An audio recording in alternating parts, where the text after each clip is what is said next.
Fair Play, a novel by Pete Fisher. Chapter 4, Electrification.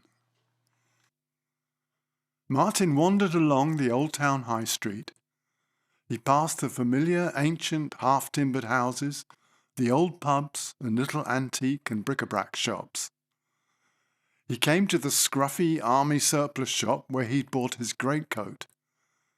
In the window were jackets, trousers, belts and other accessories. They had badges, medals, insignia, daggers, helmets, gas masks and tents, but nothing that interested Martin especially. Then he glanced through the open doorway into the shop itself. As always, it was almost devoid of lighting, dark and musty.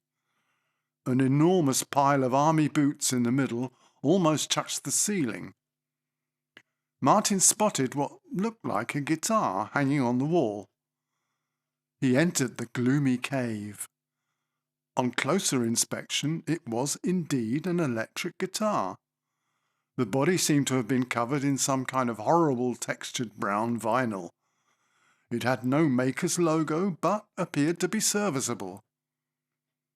The owner was a grumpy middle-aged man who grudgingly took it down for Martin to try. Despite the rusty strings and thick layer of dust, it seemed to be playable. Martin popped the crucial question. "So how much is it then?" £10, cash." Any chance I could pay you £1 a week?" "No." "OK, I'll come back another time." Martin reluctantly handed the guitar back. The owner put it back up on the hook on the wall. Martin just had to have it. Martin and his dad had always got on pretty well. His dad was mostly too busy to spend a lot of time with him. It made the time they did get more of a treat. Nowadays, they often both enjoyed the late-night TV programs together, in particular those with live music. It was mostly jazz, but increasingly featured progressive pop and rock. Martin had dropped a lot of heavy hints about getting an electric guitar, but his dad's response had generally been non-committal. We'll see. Martin plucked up the courage to approach his dad that evening while they were watching a blues documentary. "I think I found a guitar, Dad." How much is it?" £10. Good grief, that's about 6 months' pocket money. "I'll pay you back, Dad." His dad sat back in his chair and sighed. After a brief interlude, he came to a decision. "You'll have to do whatever jobs there are here to work it off. We've got 2 cars to clean now. There's the lawn to mow. You can help your mum with weeding too. You can help me out at weekends with odd jobs, take the dogs out." Martin nodded eagerly in agreement and gave his dad a rare hug. Thank you, Dad, that's brilliant." A few days later, when his dad had a rare free afternoon, they drove down to the army surplus shop in the old town. His dad looked sceptically at the mountain of boots inside. Much to Martin's relief, the brown guitar was still there. Martin fingered a couple of chords, hopelessly out of tune, but he'd made his mind up. "Are you really sure about this, Martin?" "Yes, Dad, I'm positive." Martin's dad handed the owner a crisp new £10 note. "This better be worth it, boy." Martin was beside himself with delight when he got the guitar home and sat on his bed holding it. The strings were rusty, it was dirty, and it was out of tune. He'd have to do something about the colour, but it was another dream come true. Martin hadn't seen Brian for a couple of years now. He always saw Brian as something of a rebel. Not that Martin was a complete goody-goody. Brian had been thrown out of the grammar school. He now attended the secondary modern, where all the naughty boys landed up. Martin knew he played drums. He'd already had a band when he was 13. Most weeks, Martin used to go to the nearby youth club with his mate Ron from over the road. They'd try and dance to Motown and ska.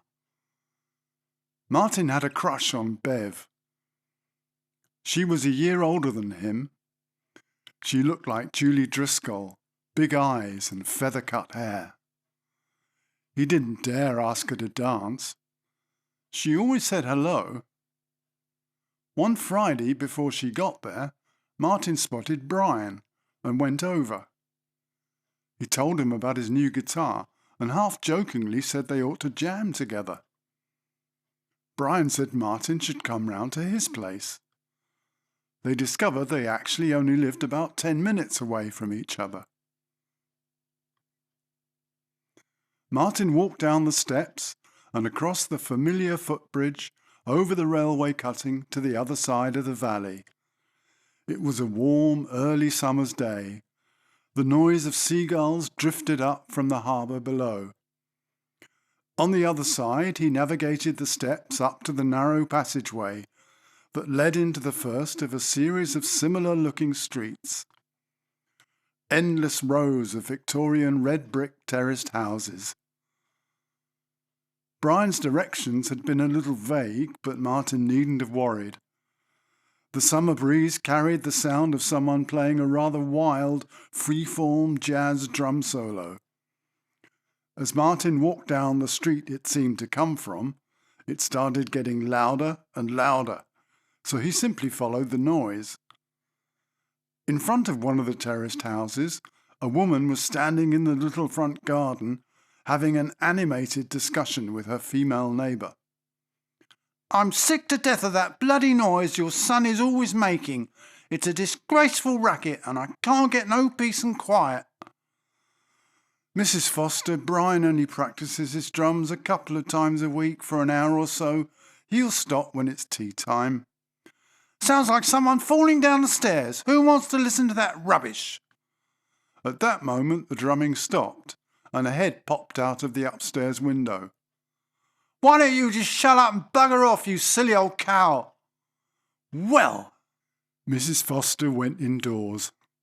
The drum solo resumed with enhanced gusto. It was Brian, of course. Martin smiled and introduced himself to Brian's mum, who invited him inside. He went up the narrow stairs and entered the tiny bedroom. Brian's drum kit took up half the room, leaving barely enough space for the bed, a small dresser and a wardrobe. You could only access the bed by sidling carefully past the other furniture. Martin sat himself on the bed. Brian nodded hello and then continued playing for a while. It almost deafened Martin. Brian stopped and grinned, slightly red in the face and sweating. "So you made it then?" "Christ, that's loud. I could hear you 2 or 3 streets away." "Yeah, I know. Great, innit? I need a fag now. Let's have some music." Brian had a record player on top of the dresser. He put on the new Pink Floyd album and turned it right up, opening the window so the neighbours could enjoy it too. Brian offered Martin a cigarette.